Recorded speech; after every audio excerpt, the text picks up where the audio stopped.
하나님께서 우리에게 주신 말씀은 구약성경 창세기 12장 1절에서 13장 18절까지의 말씀입니다. 먼저 창세기 12장 1절부터 9절까지 한 목소리로 같이 읽겠습니다. 여호와께서 아브라함에게 이르시되 너는 너희 고향과 친척과 아버지의 집을 떠나 내가 내게 보여줄 땅으로 가라. 내가 너로 큰 민족을 이루고 내게 복을 주어 내 이름을 창대하게 하리니 너는 복이 될지라. 너를 축복하는 자에게는 내가 복을 내리고 너를 저주하는 자에게는 내가 저주하리니 땅의 모든 족속이 너로 말미암아 복을 얻을 것이라 하신지라. 이 아브라함이 여호와의 말씀을 따랐고 롯도 그와 함께 갔으며 아브라함이 하란을 떠날 때에 75세였더라. 아브라함이 그의 아내 사레와 조카 롯과 하란에서 모든 소유와 얻은 사람들을 이끌고 가나안 땅으로 가려고 떠나서 마침내 가나안 땅에 들어갔더라. 아브라함이 그 땅을 지나 세겜 땅 모래 상수리나무에 이르니 그때 가나안 사람이 그 땅에 거주하였더라. 여호와께서 아브라함에게 나타나 이르시되 내가 이 땅을 내 자손에게 주리라 하신지라. 자기에게 나타나신 여호와께서 그가 그곳에 제단을 쌓고 거기서 베델 동쪽 산으로 옮겨 장막을 치니 서쪽은 베델이요 동쪽은 아이라. 그가 그곳에서 여호와께 제단을 쌓고 여호와의 이름을 불렀더니 점점 남방으로 옮겨갔더라. 아멘. 할렐루야. 하나님께서 주신 은혜와 평강이 우리 성도님들 위해 충만하시기를 주님의 이름으로 축원드립니다. 오늘 말씀 창세기 9번째 강인데요. 너로 말미암아라는 제목으로 함께 은혜를 나누도록 하겠습니다. 창세기 12장부터는 이제 역사 시대라고 얘기합니다. 연대를 대충 계산할 수 있는 시대이고요. 창세기에 나와 있는 아브라함, 이삭, 야곱, 요셉까지 이르는 족장의 이야기가 담겨져 있습니다. 그래서 홍수가 끝난 이후에 사람들이 하나님은 이 땅에 편만하게 흩어져서 그래서 생육하고 번성하라라고 축복하셨는데 사람들은 어떻게 하고 있어요? 이것을 무시하고 자기 이름을 내고 흩어짐을 면하자라고 하며 삽니다. 그래서 세워진 것이 뭘까요? 바벨탑이에요. 바벨탑. 바벨탑은 하나님의 이름이 아닌 자기의 이름을 내는, 하나님을 무시하고 흩어짐을 면하자고 하는 하나님의 뜻 아닌 자기의 뜻대로 살려고 하는 그런 하나님을 대적하는 행위입니다. 그래서 우리 인생은요, 다 자기 나름대로의 바벨탑을 쌓고 있어요. 그리고 그것이 더 견고한 것은 국가라는 체계 안에도 바벨탑이 쌓여져 있습니다. 그러니 우리는 어디서 살고 있어요? 바벨탑, 바벨론 안에 살고 있어요. 요한계시록을 보면 마지막 때에 하나님께서 이 바벨탑을 탄 이 바벨론을 완전히 무너뜨립니다. 그러면서 하나님의 백성들에게 뭐라고 하시느냐? 거기서 나오라. 내 백성아 거기서 나오라 라고 하십니다. 바벨탑을 쌓는 세상 가운데서 하나님께서 한 사람을 부르세요. 누구를 부르셨나요? 오늘 말씀에 아브라함을 부르셨습니다. 하나님의 아브라함을 택하신 이유는 뭘까요? 이유는 없어요. 그것은 하나님의 주권적 선택이고 하나님의 은혜로 되어진 줄 믿습니다. 그러나 굳이 이유를 따지려 한다면 이 셈의 후손들, 하나님의 덮어주심의 은혜를 알고 이 땅 가운데서 덮어주는 자로 살려고 하는 자들 통해 하나님의 일을 이루시는 줄 믿습니다. 하나님은 우리가 이 땅에서 덮어주는 자로 살기를 원하세요. 그 덮어주심의 핵심이 우리가 함께 나눈 6가지 핵심 가치인데요. 용서, 연민, 사랑, 수용, 감사, 존중이 덮어주심의 핵심적인 가치이고 이것이 성경에서 그리스도인들이 하나님께서 우리를 향하신 사랑, 그리고 우리가 어떻게 이 땅에서 세상을 향하여서 살아낼 것인가에 대한 핵심 내용입니다. 이것이 우리 안에 충만해야겠죠. 근데 가만히 나를 내버려 두면 이 땅 가운데서 온갖 부정적인 감정과 그리고 두려움과 분노가 우리를 엄습해 옵니다. 그래서 그것이 머릿속에 가득 차면요, 그것뿐이 나올 것이 없어요. 우리의 뇌 구조는 우리가 유튜브를 많이 보는데 그 알고리즘에 따라서 계속 어떤 특정한 내용을 보면 그 특정한 내용을 계속 알고리즘이 추천을 해주잖아요. 그래서 그것으로 꽉 차버립니다, 화면이. 마찬가지로 그것의 샘플은 무엇을 예시로 하여서 그것이 개발됐느냐면 우리 뇌를 예시로 해서 개발됐어요. AI가 엄청나게 발전하고 있잖아요. 그래서 산업혁명 시대에 1000배가 하루에 1000배씩 발전한다고 그래요. 산업혁명 때에 1000배씩 하루에. 그래서 이제 인간이 개인의 능력으로는 따라갈 수 없을 정도로 발전하는데요. 이 AI의 모델도 우리의 뇌입니다. 우리의 머리. 우리 뇌는 누가 창조하셨을까요? 하나님이 만드셨죠. 그래서 뇌는 어떤 것을 계속 생각하고 그것을 반추하고 반복적으로 계속 떠올리면 그것으로 우리의 이 뉴런 사이에 있는 기억들이 가득 차버려요. 근데 가만 놔두면 부정적인 것, 그리고 우리 안에 두려움, 걱정, 염려, 그런 것들이 가득 찹니다. 그래서 그것에 휩싸여서 살아요. 그러니 그런 상태에서는 용서고 연민이고 사랑이고 수용, 감사, 존중 같은 것이 도저히 나올 수가 없습니다. 이 동계올림픽 이제 끝나가는데요. 이 스키 선수들 스키 타는 거 보면 엄청납니다. 막 절벽에서 막 뛰어내리는데요. 그 절벽에서 뛰어내리는데 그 스키를 타다 보니 폴대를 막 지나가야 되잖아요. 폴대를 지나갈 때 이 폴대를 보고 스키를 타면은 반드시 그 폴대에 걸려가지고 넘어지게 되어 있습니다. 그러니까 우리가 뭔가 주의해야 돼라고 한다면 그 주의하는 것 때문에 반드시 걸려 넘어지게 돼 있어요.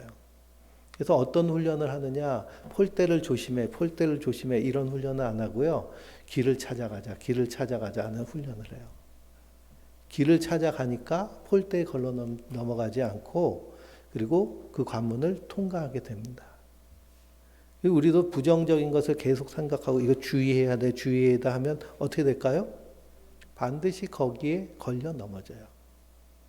우리는 거기에 걸려 넘어져서는 안 되겠죠. 그래서 말씀을 찾아서 말씀이 우리를 이끄시는 대로 그렇게 움직여야 될 줄 믿습니다. 그래서 우리가 용서, 연민, 사랑, 수용, 감사, 존중에 명상을 하는 이유도 무엇이냐 하면 그것으로 나를 충분히 채운 다음에 그 다음에 기도의 자리에 나가서 하나님을 만나는 거예요. 그리고 내 내면이 고요하고 잠잠할 때 그때 엘리야가 세미한 음성 가운데 말씀하신 하나님, 엘리야가 만난 그 하나님을 우리가 만나게 되는 줄 믿습니다. 그래서 한 주간 동안 나의 삶을 한번 생각해 보세요. 내가 무엇으로 꽉 차 있는가? 그래서 세상에서 오는 여러 가지 사운드, 내면에서 올라오는 여러 가지 잡소리 때문에 내가 정말 나답게 살지 못하고 하나님 백성답게 살지 못하고 말씀을 따라가지 못한다면 다시 한번 내 내면을 고요하게 해야 될 줄 믿습니다. 하나님은 그래서 아브라함을 부르세요. 뭐라고 부르시나요?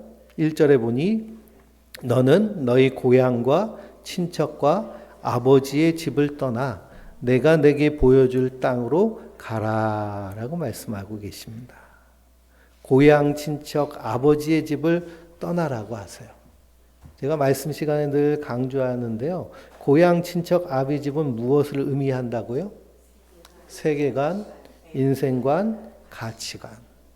세상이 말하는 세계관, 세상이 말하는 인생관, 세상이 말하는 가치관에서 어떻게 하라고 하시는 거예요? 떠나가라는 거예요. 떠나서 하나님이 말씀하시는 대로 살라라는 것이 이 창세기 12장 1절의 핵심적인 가치입니다. 우리는 어렸을 때부터 부모님으로부터 그리고 학교에서 세상으로부터 끊임없이 암시와 세뇌를 받아요. 그래서 내가 생각하고 있는 것, 우리가 생각하고 있는 것이란 그 생각도 사실은 내 안에서 그냥 자연스럽게 나온 것일까요? 아니요. 다 어디서 듣거나 학습된 거예요. 근데 그것이 대부분 바른 생각이 많을까요? 그렇지 않은 생각이 많을까요? 그렇지 않은 생각이 많아요. 근데 그것 때문에 고정관념이 생겨서 그 고정관념으로 사는 경우가 상당히 많습니다. 근데 한국 같은 상황에서는 어렸을 때부터 항상 아기 때부터 듣는 얘기들이 다 어떤 얘기들일까요? 부정적인 얘기예요. 안 돼, 뗐지, 위험해, 지지. 안 돼, 뗐지, 위험해, 지지. 그래서 우리 성도님들 이제 손주를 보시게 되면 그 손주한테도 무슨 얘기를 제일 먼저 할 것 같아요? 안 돼, 뗐지, 지지. 세상은 위험해. 세상은 무서운 곳이야. 라고 그 아이에게 계속 뭘 주입하는 거예요? 부정적인 암시를 계속 주입합니다. 그러니 나중에 성장해서 청년이 돼서 세상으로 나가려고 하는데 용기가 없어지는 거예요. 어렸을 때부터 그것이 꽉 차 있기 때문에. 그러니까 손주가 나오면 어떻게 하셔야 될까요? 정말 잘 키울 수 있으시겠죠? 자식은 실패했어도 손주는 잘 키울 수 있는.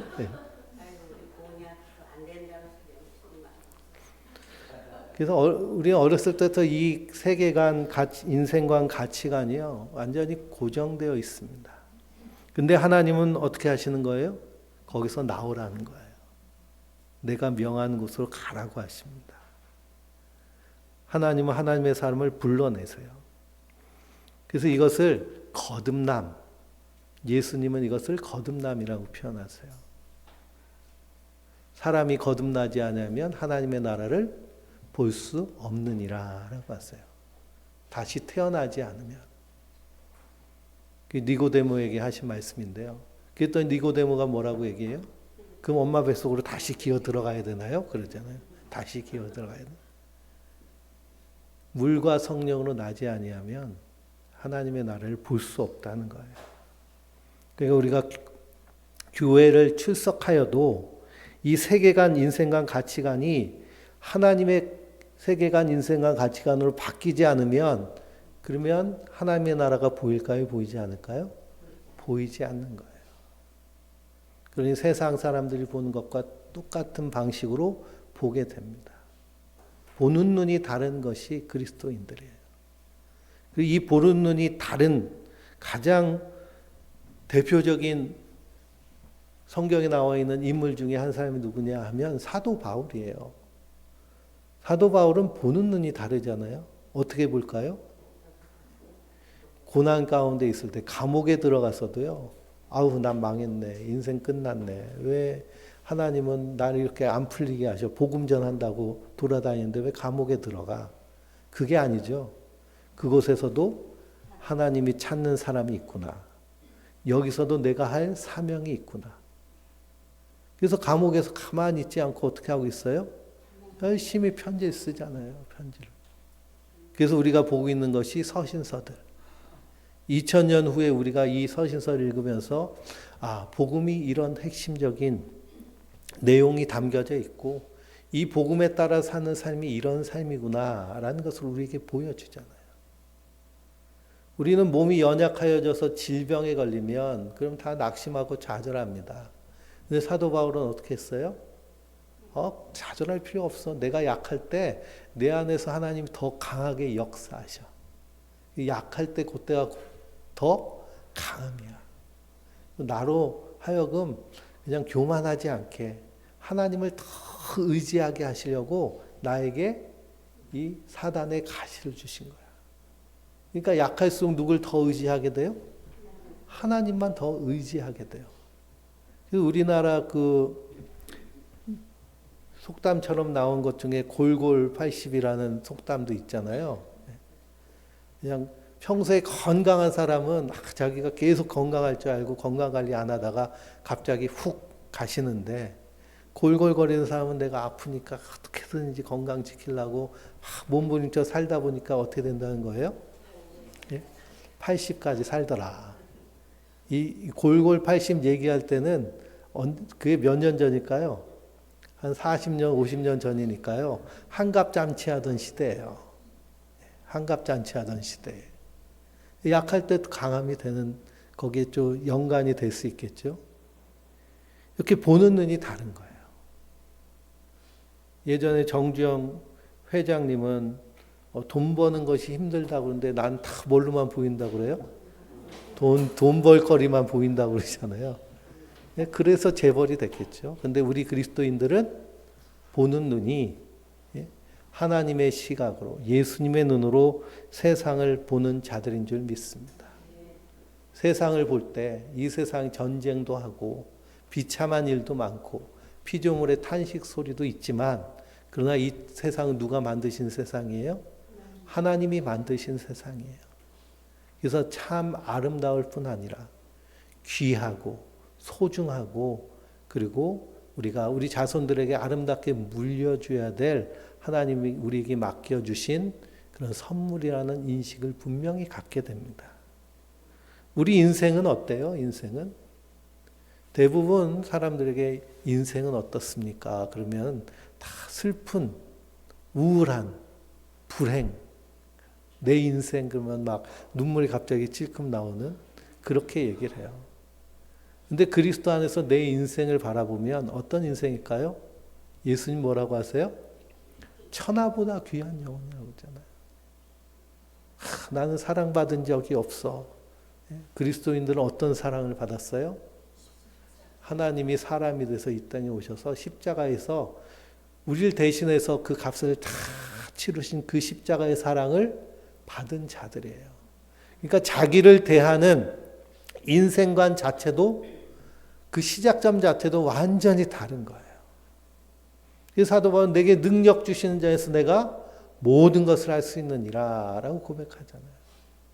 나의 정체감, 나의 가치감, 그건 다 예수님의 십자가로부터 다시 거듭났기 때문에.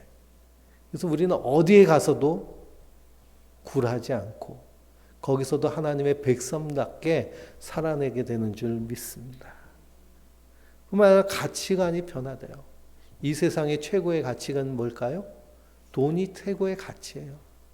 이 세상 사람들은 다 최고의 신을 섬기는데 무슨 신일까요? 돈신을 섬겨요. 돈교. 그러니 인간이 모여 살기 시작하는 것부터 다 인간의 문제의 원인은 다 돈이에요. 돈. 사람 전쟁 지금 왜 할까요? 예? 결국 돈 때문에 하는 거예요. 돈 때문에. 우리가 왜 저기 부부관계가 안 좋을 땐 주로 어쩔 때예요? 예? 많은 문제가 있지만, 예? 근데 이렇게 경제적으로 힘들 때 꼭 문제가 생깁니다. 근데 그런 가치관이 변하는 거예요. 돈이 최고의 가치가 아니라 하나님의 사랑 안에서 하나님과의 인격적인 관계, 그 안에서 내가 어떻게 대하는지, 그리고 나를 사랑으로 대하는 것이 흘러넘쳐서 내 주변에 있는 내 배우자나 가족이나 친구나 이웃에게 대하는, 그것이 흘러서 세상을 흘러가는 이 가치관이 완전히 변하게 되는 줄 믿습니다. 그렇게 살아날 때 세상을 변화시켜요. 오늘 3.1절이잖아요. 3.1절 하면 제일 먼저 생각나는 인물은 누굴까요? 유관순 열사죠. 유관순 열사는 감리교회 청년입니다. 요즘 말하면 고등학생이죠. 그 3.1 운동은 기독교인들이 주류가 된 그런 만세운동, 대한 독립을 외치는 비폭력 무저항 운동이에요. 헌법 전문을 읽어보면 이 3.1 운동 정신에 따라서 세워진 임시정부의 법통을 따라서 이 나라가 세워졌다라고 그렇게 기록되어 있어요. 그러니까 대한민국이 세워진 정신적인 지주는 뭘까요? 3.1 운동 정신이에요. 3.1 운동 정신은 어디서 왔을까요? 성경에서 왔어요. 예수님이 십자가에 달려 죽으셔서 우리를 구원하신 것 같은 그 비폭력 무저항 운동. 근데 교회 안에서 이 뉴라이트라는 이 이상한 분들이 나와가지고 얘기를 하는데, 뉴라이트라는 것은 식민사관입니다. 그러니까 일본 제국주의 학자들이 만들어 놓은 역사관이에요. 그 역사관을 기독교인들이 받아들이는 것, 이건 완전히 넌센스죠. 잘못된 겁니다. 왜 그러냐 하면 우리 기독교에는 분명한 역사가 있기 때문에 그래요. 이 식민주의, 식민사관, 뉴라이트에서의 핵심 주장은 뭐냐 하면, 이 조선이 망하면서 이 한반도를 근대화시킨 것은 일본이 이 한반도를 근대화시켰다라고 얘기해요. 공장 하나 없었던데 공장도 짓고 철도도 만들고 전기도 연결하고 그러면서 근대화시키고 발전시켰다라고 주장을 합니다. 그럼 그 주장은 맞는 주장일까요? 틀린 주장일까요? 틀린 주장이에요. 왜 그럴까요? 발전시키려고 그거 만든 것이 아니라 다 뜯어내려고 만든 거예요. 그래서 금이고 뭐 석탄이고 그냥 다 뺏으려고 철도 만들어가지고 탄광에서 다 캐가고 남은 것이 하나도 없을 정도로 다 캐갔습니다. 대한민국도 금이 나오던 나라거든요. 금광이 있었어요. 근데 그 일제시대 때 다 캐가 버렸습니다. 나중에는 집에 있는 뭐까지 다 가져갔어요? 숟가락까지 다 가져갔어요. 다 뺏으려고 한 거. 도둑놈이 와가지고, 야, 내가 도둑질 하려고 이렇게 철도도 놔두고 전기도 놔줬으니까 너희들 우리 덕분이야 라고 주장하는 것은 완전히 잘못된 주장이죠. 그 근대화시킨 그런 세력은 어떤 세력이냐 하면 기독교인들, 선교사들이 와가지고 이 대한민국을 근대화시켰습니다. 그래서 최초의 병원, 최초의 학교 다 누구에 의해서 세워졌을까요? 선교사들에 의해서 세워졌어요. 원주에도 세브란스 병원이 있잖아요. 세브란스라는 이름은 이 미국의 사업하는 가문의 이름이거든요. 그래서 처음 병원을 설립할 때 이 세브란스 가문에서 크게 기부를 하여서 시작된 것이 세브란스 병원입니다. 이 세브란스 병원은 감리교회 선교사님 아펠란드 젤러 선교사님에 의해서 스크랜턴 의료 선교사회에서 시작된 병원이 세브란스 병원이에요. 그리고 서울의 유명한 대학교들 보면 채플이 있어요. 대학교에서 학생들 예배를 드리도록 해요. 요즘은 자율화됐지만 예전에는 이 채플을 패스하지 않으면 졸업이 안 됐습니다. 그 왜 대학교에서 예배를 드릴까요? 그 학교를 처음 세운 사람이 선교사들이기 때문에 그래요. 기독교인이기 때문에. 그래서 대한민국을 근대화시킨 것은 이 선교사들과 그리고 기독교 세력이 한 것이지 일본이 한 것이 절대 아니에요. 근데 이 뉴라이트 학자들 특히 교회에 들어와 가지고 그런 말도 안 되는 소리를 하는데요. 그거는 완전히 역사를 왜곡하는 거죠. 그리고 일제의 그런 역사를 그대로 연구하지 않고 탑승한 겁니다. 이 3.1 운동, 이 대한민국이 국권을 잃고 그리고 일제의 압제에 들어가니까 기독교인들이 모여서 만세운동을 하고 독립을 외치기 시작한 것이 3.1 운동이에요. 그 이후에 엄청난 박해가 일어났습니다. 그래서 정말 통계로 나오지 않을 정도로 일본이 이 대한민국 특히 기독교인들을 박해했어요. 그래서 두 줄기로 나눕니다. 어떻게 나누느냐? 이 일본의 굴복한 교회와 굴복하지 않은 교회로 나눠요.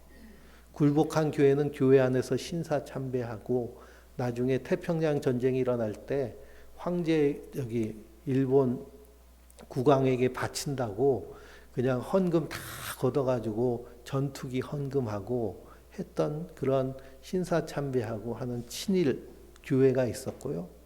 그렇지 않은 교회는 저 만주로 넘어가가지고 독립운동을 함께한 교회들입니다. 그래서 독립운동을 하고 독립운동 가운데서 어떻게든지 대한민국의 독립을 위해서 노력한, 그리고 2차 대전이 일어났을 때 독립군들이 이 소련과 함께 이 연합군에 참전을 해요. 그렇게 해서 이 대한민국의 국가의 지위를 얻으려고 목숨 걸고 싸운 것이 이 독립군들입니다. 8.15 광복이 일어난 것은 대한민국은 아무것도 하지 않고 그냥 이 미국이 이겼기 때문에 독립이 주어졌다라고 하는 것은 잘못된 역사예요. 왜냐하면 독립군들이요, 저 만주에 가가지고 일본하고 전쟁하면서 연합군 안에 들어갔기 때문에 그 지위도 인정되는 겁니다. 근데 그런 것들을 가르치지 않죠. 교회가 역사 안에 드러나는 것을 학자들이 싫어할 뿐 아니라 근대사를 제대로 가르치지 않습니다. 그 이후에 대한민국이 독립을 쟁취하고요. 그리고 나서 6.25 전쟁이 일어나죠. 나라가 다 폐허가 됐을 때, 그때 수많은 외부에서 지원이 들어옵니다. 특히 가장 많이 지원한 나라가 미국인데요. 미국의 교회들이 한국을 도왔어요. 어딜 통해서 도왔을까요? 교회를 통해서 도왔습니다. 교회를 통해서 돕고, 그래서 미국에서 수많은 구호 물품이 오면 교회로 다 배분이 돼가지고요. 그 교회에서 나눠줘요. 그래서 성탄절 되면 교회 가가지고 초코파이 먹고 사탕 먹고 초콜릿 먹고 전쟁 끝나고 나서 옷도 주고 쌀도 주고 했던 것이 교회가 한 역할입니다. 그런 역할이 있었기 때문에 동네마다 교회가 있는 이유가 있는 거예요. 그리고 그 이후에 이제 그 독재자들이 나왔을 때 일부 교회들은 독재자들 편에서 막 조창기도회 하고 거기서 이렇게 그냥 아부하면서 호의호식한 교회가 있는가 하면, 반면에 민중 속에 들어가서 민중운동하고 노동운동하고 했던 광야 교회들이 있습니다. 이 교회 역사가 이 두 갈래로 나뉘어져 있어요. 근데 대형 교회들은 주로 어떻게 해서 대형이 됐을까요? 권력자의 편에 서가지고 아부하면서 거기서 이득을 취해서 대형 교회가 됐어요. 그리고 교회가 크니까 많은 사람이 몰려들었죠. 근데 역사는 두 가지로 나눕니다. 그러면서 그 대형 교회 안에 이 뉴라이트라는 잘못된 식민사관이 들어간 거예요. 그래서 세상을 변화시키지 못하고 오히려 세상 가운데서 맛을 잃어버린 교회의 모습이 됩니다. 그래서 교회는 다 그게 교회가 아니에요. 진짜 교회는 어디 있을까요? 세상 가운데, 광야 가운데서 빛과 소금의 역할을 하는 진짜 교회들이 있습니다. 그런 교회들이 무너지는 것을 보고 교회가 무너진다라고 얘기하면 사실은 그건 잘못 보는 것이죠. 그래서 하나님은 하나님의 사람을 불러내세요. 거듭난다라는 게 완전히 바뀌는 겁니다. 그래서 자기를 위해 살던 인생이 자기가 아닌 하나님 나라를 위해 살고, 대한민국 독립을 외친 사람들은 무엇을 봤을까요? 일본의 압제를 당하는 나라가 아니라 우리끼리 나라를 이루어서 행복하고 잘 편안하게 사는 그 하나님 나라를 꿈꾸면서 대한독립 만세를 외쳤을 겁니다. 이런 사람들을 통해서 세상이 변화되는 거예요. 근데 아브라함이 너는 고향 친척 아비집을 떠나서 내가 명하는 곳으로 가라라고 했을 때 그 길이 요즘 내비게이션 틀면은 길이 쫙 보이잖아요. 그렇죠? 그렇게 안내표가 잘 돼 있는 길을 갔을까요? 그러지 않았어요. 그래서 그 길을 광야길이라고 하고요. 바닷길이라고 얘기합니다. 히브리서 11장을 읽어보면 이 아브라함이 하나님의 명령에 따라 길을 떠나게 되었는데요. 그 길을 갈 바를 알지 못하고 떠났다고 얘기해요. 갈 바를 알지 못하였지만 어떻게 떠났을까요? 믿음으로 떠난 거예요. 광야에는요, 길이 없습니다. 근데 이스라엘 백성들이 하나님께서 모세를 통해서 출애굽시키시잖아요. 출애굽시키고 광야로 갔어요. 광야로 가가지고서는 그 광야길을 건너가지고 이 가나안 땅으로 다시 돌아오게 됩니다. 광야에는 길이 없는데 어떻게 그렇게 갔을까요? 하나님의 인도하심에 따라. 구름 기둥과 불 기둥의 인도함을 따라 그 가나안 땅으로 가게 된 줄 믿습니다. 아브라함도 마찬가지고요. 우리 그리스도인도 마찬가지입니다. 세상이 말하는 그런 큰 길, 인생의 성공의 길, 번영의 길, 세상이 말하는 행복이 아니라 예수님께서 가신 그 길. 예수님은 그 길을 어떤 길이라고 말씀하셨어요? 좁은 길이라고 말씀하셨어요. 협착한 길. 사람들이 찾지 않는 길. 근데 그 길을 누구와 함께 가는 자들일까요? 우리는 예수님과 함께 예수님 손잡고 가는 자들인 줄 믿습니다. 길이 보이지 않지만요. 거기에는 구름 기둥과 불 기둥이 우리를 인도해 주세요. 우리는 성령님의 인도하심을 따라 그 길을 걸어가는 자들인 줄 믿습니다. 그래서 하나님께서 아브라함을 부르시면서 내가 너를 복되게 하리라 라고 하세요. 복의 근원이 되리라.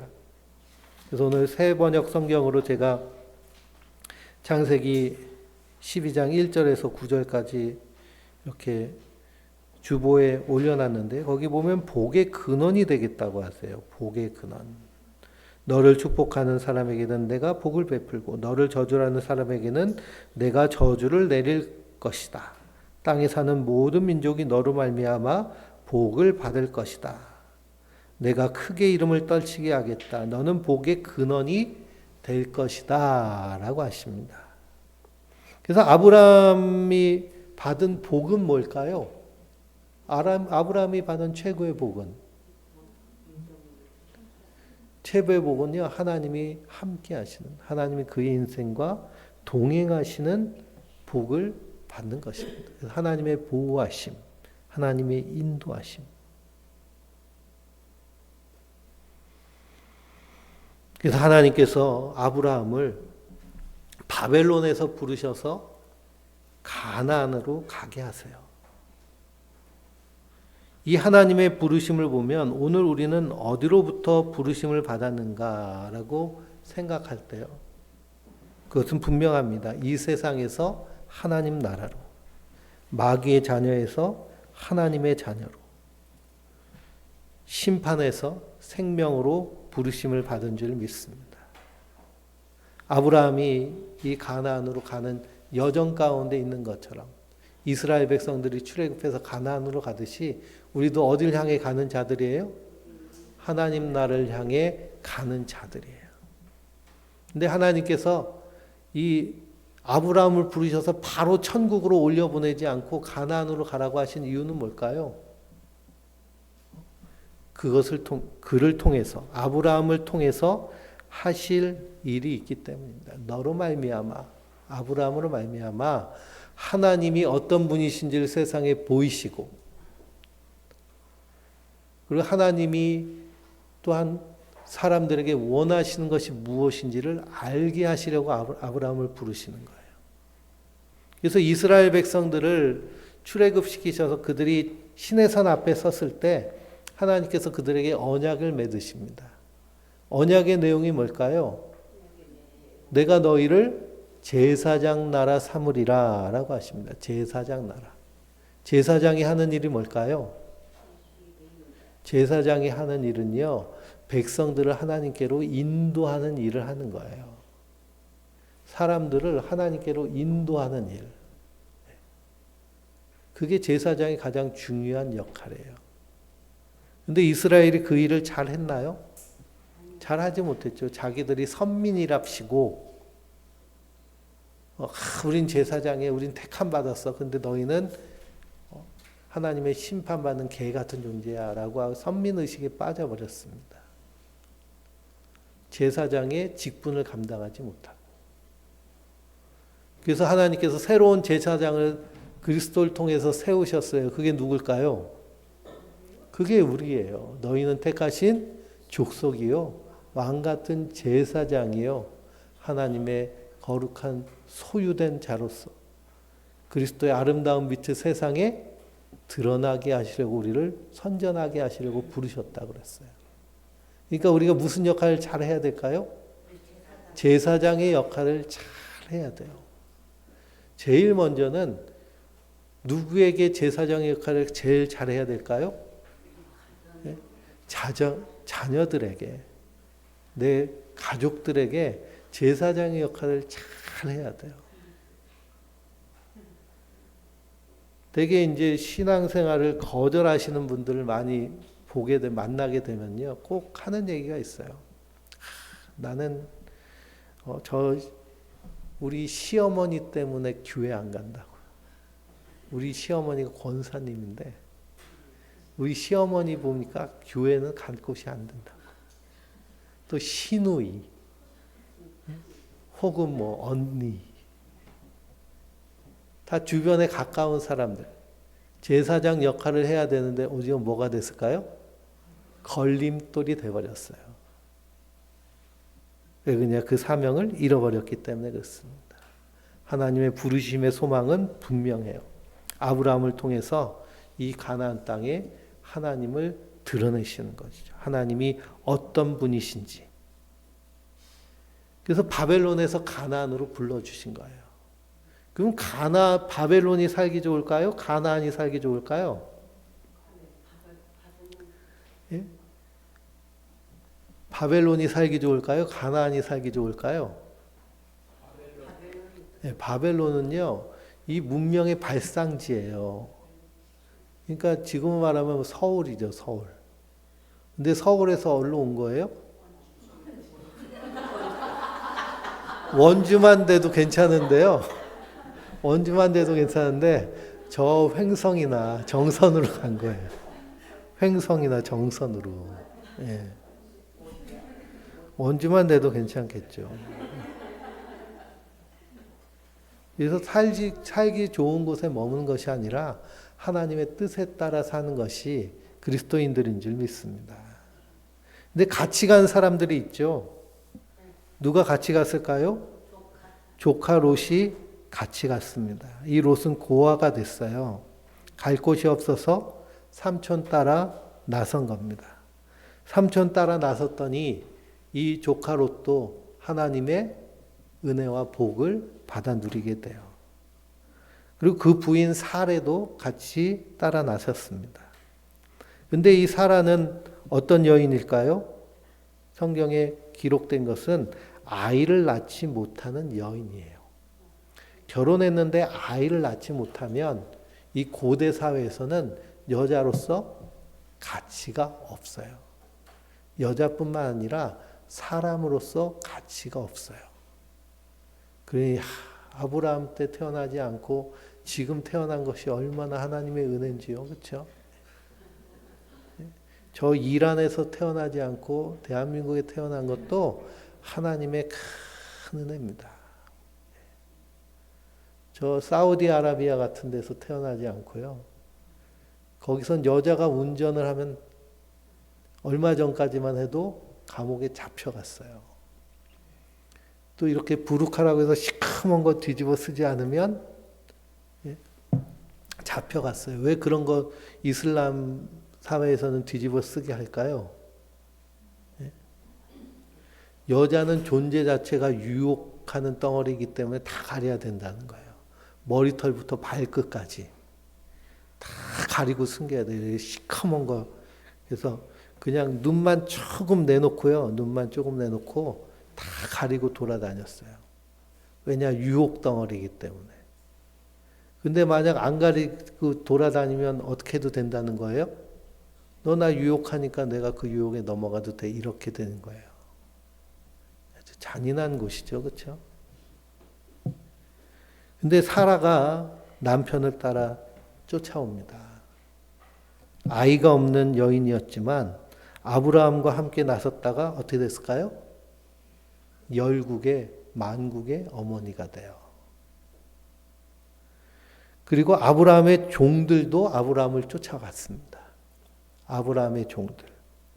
하나님께서 이스라엘 백성, 이 아브라함에게 언약을 맺으시고 그 언약의 증거로 할례를 행하라고 하세요. 근데 할례를 행할 때 누구도 같이 했을까요? 거기 종들도 같이 할례를 행했어요. 그건 무슨 의미일까요? 그 언약 안에 들어왔다는 거예요. 하나님의 권속이 되었다. 그러니 따라 나선 종도 졸지에 하나님의 백성이 되는 은혜를 누리게 되죠. 이것이 하나님의 언약의 특징입니다. 그러니 아브라함을 따라 나온 사람들은 하나님의 언약 안에 함께 종속되는 거예요. 연합한다. 근데 우리는 누구를 따라 나선 자들일까요? 예수님을 따라 나선 자들이에요. 예수님을 따라 나선 자들이기 때문에 예수님의 언약 안에 우리도 십자가의 약속 안에 함께 묶인 자들이 된 줄 믿습니다. 그래서 나의 나 된 것은 하나님의 은혜로 된 것이다. 예수님의 공로로 우리가 주의 자녀, 주의 백성이 된 줄 믿습니다. 그래서 우리는 거듭난 자들이에요. 그러니 하나님 보시기에 우리는 어떤 사람일까요? 보시기에 참 좋았더라. 참 좋았더라. 우리가 그런 풍성하고 충만한 그런 자의식을 가지고 이 땅 가운데서 하나님의 백성으로 살아내야 될 줄 믿습니다. 근데 말씀을 쭉 읽어보면 이 가나안 땅에 왔어요. 근데 와보니까 어때요? 서울에서 살다가 정선으로 이사 가면 어때요? 먹을 것도 없고 흉년 들어가지고 또 때마침 그냥 굶어 죽게 생겼어요. 그래서 슬금슬금 남쪽으로 내려갑니다. 어디까지 내려갔을까요? 이집트, 애굽까지 내려갔습니다. 이집트에 내려갔더니 어떤 일이 일어났어요? 이 부인 사라가 너무 예뻐 보이는 거예요. 그래서 이 남편이 걱정이 돼가지고 야, 너 이제는 나 여보라고 하지 말고 오빠라고 불러. 오빠라고 불러. 괜히 여보라고 했다가 저 남편 죽이고 뺏어버리다 할까봐 여보라고 하지 말고 오빠라고. 애굽에서는 이집트의 스타일이 그래 뭐 그러면서 그랬더니 이 애굽 왕이 이 사라의 아름다움을 보고 이건 또 이제 70세가 75세고 사라는 65세인데 아름다움에 취해가지고 뭐 뺏었다 그건 좀 이렇게 천국 가서 물어봐야겠죠, 그렇죠? 아브라함한테도 물어보고 사라한테도 이거 진짜냐 한번 물어볼 필요가 있는데 그래서 이 애굽의 바로가 이 사라를 취하려고 혼인잔치를 벌입니다. 그러면 이렇게 되면 졸지에 하나님의 언약이 어떻게 돼요? 엉망진창이 되죠. 하나님이 아브라함과 이 사라를 통해서 하나님의 일을 이루시려고 그랬는데 이 아브라함이 망쳐버린 거예요. 그래서 하나님이 어떻게 하셨을까요? 하나님이 애굽 왕한테 꿈으로 나타나셔서 너 사라 건들면 너 죽는다. 국물도 없다. 끝난다. 이렇게 말씀하세요. 그리고선 꿈에 깨가지고선 바로가 깜짝 놀라서 아브라함을 부릅니다. 그래서 이거 어떻게 된 거냐라고 했더니 뭐라 그래요? 사실은 동생이 아니라 아내라고 얘기합니다. 그랬더니 이 바로가 이 양과 소와 종들, 낙이, 낙타를 잔뜩 주고서는 빨리 가라고 해서 아브라함이 다시 가나안 땅으로 올라오게 돼요. 그러니 아브라함이 훌륭해서 하나님이 아브라함을 부르셨을까요? 그렇지 않아요. 고린도전서를 읽어보면 고린도전서 1장에 형제들아 너희를 부르신 하나님이 너희를 부르신 그 부르심을 보라는 거예요. 너희가 훌륭하고 잘나서 부르신 것이 아니야. 그러나 하나님은 우리를 부르셔서 하나님의 백성답게 만들어 가시겠다는 그 하나님의 인도하심을 믿고 믿음으로 살라는 겁니다. 그 아브라함은 믿음의 조상이 될 실력이 사실 별로 없어요. 그리고 또 이 애굽으로 내려가서 아내를 뺏긴 일은 누가 제일 잘못했어요? 아브라함이 제일 잘못했죠. 그러니까 아브라함 뭐 믿음의 조상 아브라함은 뭐 하면서 노래도 부르는데요. 아브라함은 사실은 그냥 일반 남성들만큼도 못합니다. 아내를 팔아 먹었잖아요. 그렇죠? 우리 여기 계신 우리 남자 성도님들 아내 팔아 넘긴 적 있으세요? 없잖아요. 그렇죠? 그러니까 여기 계신 분은 다 누구보다 나요? 아브라함보다 훨씬 납니다. 부인 뺏길까 봐 그냥 여보라고 부르지 말라고 막 그런 적 없으시잖아요. 하나님의 언약이 이렇게 무서운 거예요. 하나님이 아브라함과 약속했기 때문에 너로 큰 민족을 이루게 하겠다. 그리고 너의 이름을 창대하게 하겠다. 너희는 복의 근원이 되리라. 이 언약 안에 묶여 있을 때 하나님께서 그 약속을 반드시 이루시는 줄 믿습니다. 그래서 다시 가나안 땅으로 올라왔어요. 올라와 가지고서는 갑자기 부자가 됐죠. 아브라함만 부자가 된 게 아니라 조카 롯도 부자가 됐습니다. 그리고 나서는 이제 13장을 읽어보면 소유가 많아져서 이 아브라함의 종들과 조카 롯의 종들이 서로 싸우는 거예요. 그래서 더 이상 싸우는 게 좋지 않아서 아브라함이 뭐라고 하나요? 조카 롯에게 야, 우리 서로 이제 좀 살림을 나누자. 그래서 내가 일로 갈 테니까 넌 절로 가 그랬나요? 그러지 않고 네가 먼저 가면 내가 반대로 갈게. 싸우지 않게 하자. 벌써 이렇게 성숙한 모습을 나타낼 수 있던 것도 무엇 때문일까요? 애굽에서 겪은 그 하나님을 경험했기 때문에. 그 사도 바울은 고난당하는 것이 내게 유익이다라고 하십니다. 왜냐하면 그것을 통해서 하나님의 율례, 하나님 일하심을 알게 되었다라고 고백을 해요. 우리는 이 땅을 그냥 편안하게 사는 것만 좋다고 이렇게 생각을 하는데요. 편안하게만 살면 그러면 사람에게는 우울증과 불안장애가 옵니다. 너무 편안하면요, 이 편안함이 없어질까가 불안해서 불안장애가 오고요.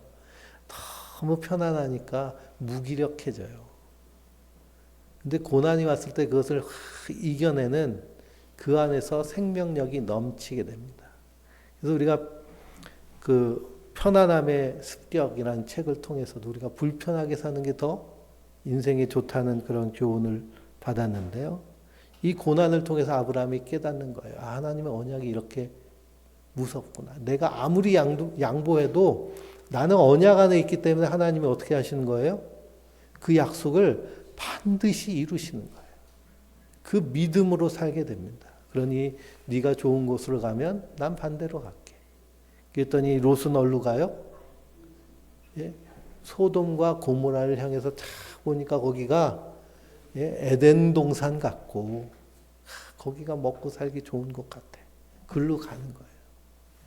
그러나 아브라함은 눈에 보이는 그 좋은 것을 쫓아가지 않고 하나님의 약속 붙잡고 걸어간 줄 믿습니다. 우리 그리스도인들은 하나님의 약속을 붙잡고 걸어가는 자들이에요. 세상이 말하는 것이 아닌 하나님의 말씀에 따라. 그래서 이 아브라함으로 말미암아 세상 가운데 하나님을 드러내고 하나님의 선하심을 나타내기를 원하셨던 것처럼 우리를 통해서 그 하나님을 보이시기를 원하십니다. 그래서 하나님 말씀하신 대로 하나님 우리에게 어떻게 살라고 말씀하세요? 항상 기뻐하라. 쉬지 말고 기도하라. 범사에 감사하라. 이는 그리스도 안에서 너희를 향하신 하나님의 뜻이니라 하셨습니다. 너무 복잡하게 하나님의 뜻을 찾지 마세요. 간단해요. 항상 기뻐하세요. 순간순간 우리가 기뻐하면서 살려면 어떻게 해야 될까요? 지금 있는 것에 만족하고 자족하고 누릴 줄 알면 기쁨이 생겨요. 그리고 항상 해석이 긍정적이면 우리 안에서 기쁨이 생깁니다. 범사에 감사하는 것은요, 감사는 생각하는 거잖아요. thinking. 생각하고 값을 매겨보는 거예요. 오늘 내가 아침에 맞는 이 햇살, 공기, 그 내가 먹는 이 음식에 오기까지 농부의 수고, 이 땅은 얼마나 노력했고 햇빛은 얼마나 수고했는가. 그 값을 매기면 어때요? 예, 감사하죠. 오늘 주일 예배 드리면서 이 바이올린, 기타 선율에 합해서 찬양할 때 이 바이올린 선율의 값은 얼마일까요? 예? 이전영 성도님 얼마 드리면 돼요? 바이올린의 선율. 예. 얼마면 될까요? 예. 우리가 항상 이런 것 값을 매겨보세요. 자본주의 사회에서는 값을 잘 매기면 됩니다.